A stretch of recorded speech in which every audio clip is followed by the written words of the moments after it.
And good evening. We continue to track breaking news coverage. 5 people are dead, 25 injured following a mass shooting at Club Q in Colorado Springs overnight.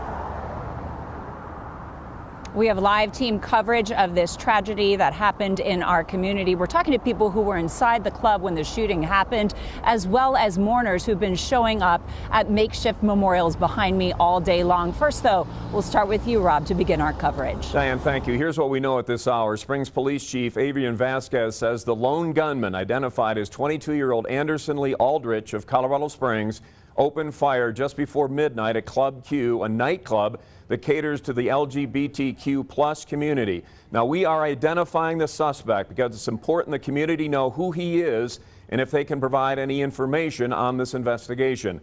The chief said 2 weapons recovered at the scene, including a long rifle. Again, 5 dead, 25 injured, 7 in critical condition at last report. Multiple agencies, including Springs Police and the FBI, investigating this as a possible hate crime. Chief Vasquez says at least 2 people inside that club when the shooting started being hailed as heroes tonight for their actions in bringing this shooter down.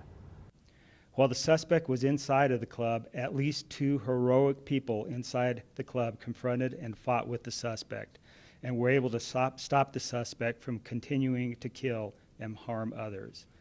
We owe them a great debt of thanks. Right now, District Attorney Michael Allen says the suspect will face multiple charges, including first-degree murder, while club ownership is calling this a hate crime. The FBI will be focused on that aspect of the crime to see if federal charges will be filed against him. Diane? So far, no names have been released of the victims, but people have been showing up at the scene behind me all day long, leaving flowers and candles, paying their respects to the lives lost. You can see that makeshift memorial growing behind me. We spoke with several people, some who were inside the club when the shooting happened, and others who say they know the victims. Some people showed up just because the news so deeply impacted them. 2 friends told us they left just minutes before the gunman opened fire.